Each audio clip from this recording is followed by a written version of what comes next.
Oggi con gli atleti olimpici e paralimpici ho condiviso una grande emozione, quella di incontrare Papa Leone.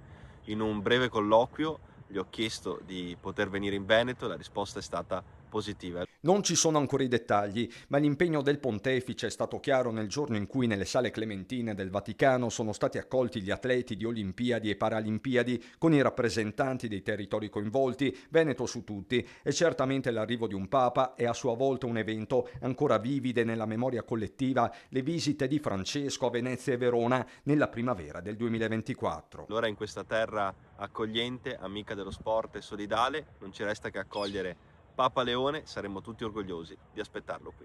Papa Leone che in questi giorni sta mobilitando la Chiesa per la pace, non più semplici esortazioni ma veri e propri appelli, compresa la condanna dei toni usati dal presidente Trump nel conflitto in Iran, guerra globale con ripercussioni locali, lo stesso governo si sta preparando a un'onda lunga della crisi. In quel caso riteniamo che non dovrebbe essere un tabù ragionare di una possibile sospensione temporanea del patto di stabilità e crescita, non una deroga per singolo Stato membro, ma un provvedimento generalizzato. A proposito di strumenti, Giorgia Meloni nel corso dell'informativa alla Camera ne rilancia uno in particolare, spesso richiesto anche dalle imprese a nord-est. Stiamo infatti studiando le modalità tecniche per riprendere alcuni dei meccanismi, in particolare quelli di semplificazione della ZES unica, che si sono rivelati più efficaci, e applicarli a tutto il territorio nazionale. Insomma, estendere a tutti una misura usata soprattutto per il sud del paese, dove assicura Meloni si continuerà a investire per colmare un divario storico. Di contro, nessun riferimento esplicito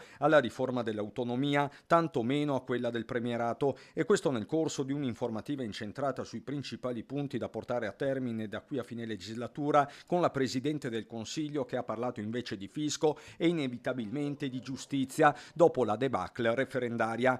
Non è mancato allo stesso tempo un messaggio diretto ai governatori, soprattutto sul fronte della sanità e delle prestazioni minime da garantire ai cittadini, tema anche recentemente di scontro istituzionale. Lo Stato e le Regioni non lavorano insieme, fianco a fianco. Il meccanismo si inceppa e a pagarne le conseguenze sono in ultima istanza i cittadini. Ecco perché voglio anche rivolgere alle Regioni una disponibilità e un appello. Facciamo squadra, perché l'esito di questa sfida dipenderà dalla capacità che avremo soprattutto di lavorare insieme.